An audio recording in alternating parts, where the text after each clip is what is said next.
تو یہ اللہ تعالیٰ نے اس وقت کے لوگوں سے لے کر آج تک کے لوگوں کے لیے یہ بات آج بھی دلوں میں یہی بات ہے کہ ہم انہی چیزوں کی پیروی کرنا چاہتے ہیں جو ہمارے آباء و اجداد کرتے آئے ہیں۔ اللہ تعالیٰ ارشاد فرماتے ہیں آبا لو کان آباؤہم لا یعقلون، کہ اگر ان کے آباء و اجداد عقل سے کام نہیں لیتے تھے، ان کے پاس کوئی چیز ایسی نہیں آئی تھی جو ان کو عقل اور شعور دے سکتی اور وہ ہدایت پر نہیں تھے، تو کیا اس کا یہی مطلب ہے کہ تم بھی ان سب کی پیروی کرو گے؟ اب اللہ تعالیٰ ان کو مثال بیان کر رہے ہیں، ایک ایسے انسان کی مثال بیان کر رہے ہیں کہ ان لوگوں کی مثال ایسی ہوگی جو ہدایت پر نہیں آتی اور اپنے آباء و اجداد کی باتوں پر پیروی کرتے رہتے ہیں۔ تو اللہ تعالیٰ ارشاد فرماتے ہیں کہ ان لوگوں کی مثال کہ جنہوں نے کفر کیا بالکل ایسی ہی ہے کہ وہ ایک پکار رہے ہیں، کس کو پکار رہے ہیں؟ ایک ایسی چیز کو پکار رہی ہیں کہ جو نہ تو ان کو سن رہا ہے ان کی پکار کو، نہ ان کی دعا کو، اور نہ ان کے چلانے کو سن رہا ہے۔ یعنی کہ اگر آپ اور میں، ہم مسلمان بھی اگر کوئی قبروں پر جاتے ہیں، کیا میں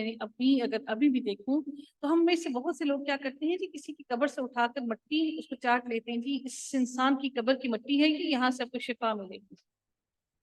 تو ایسے ہرگز مت کیجیے گا، ایسا اپنے ایمان کو اتنا کمزور مت کیجیے گا۔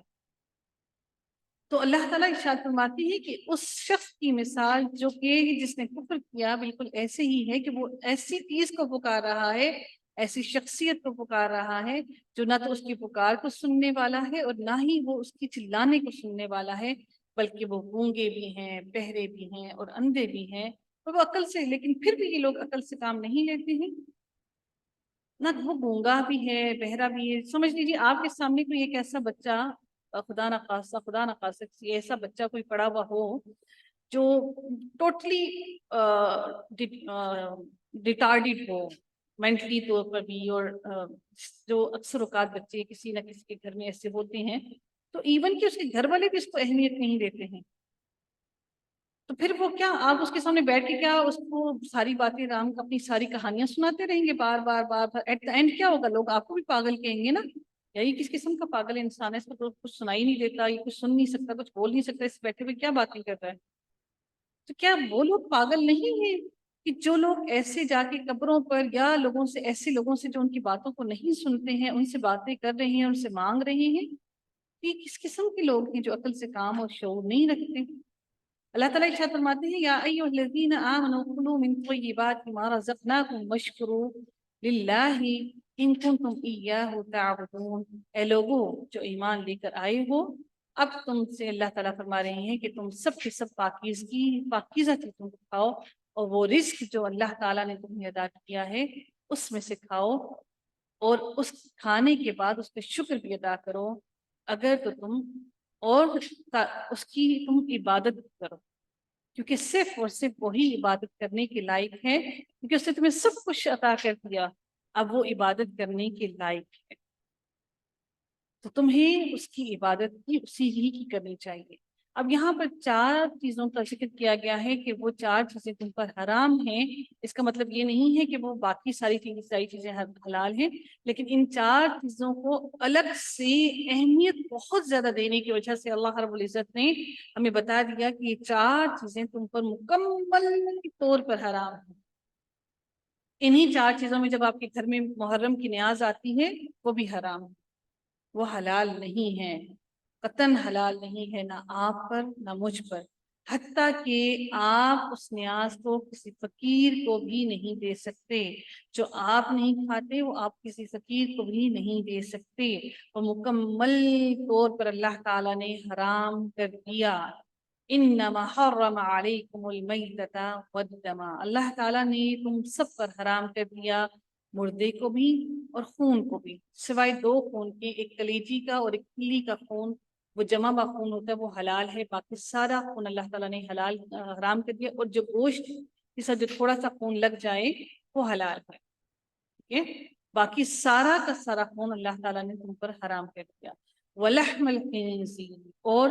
کس کا گوشت؟ خنزیر کا گوشت، سور کا گوشت، کیونکہ سور سب سے گندی ترین چیز ہے اللہ تعالیٰ کی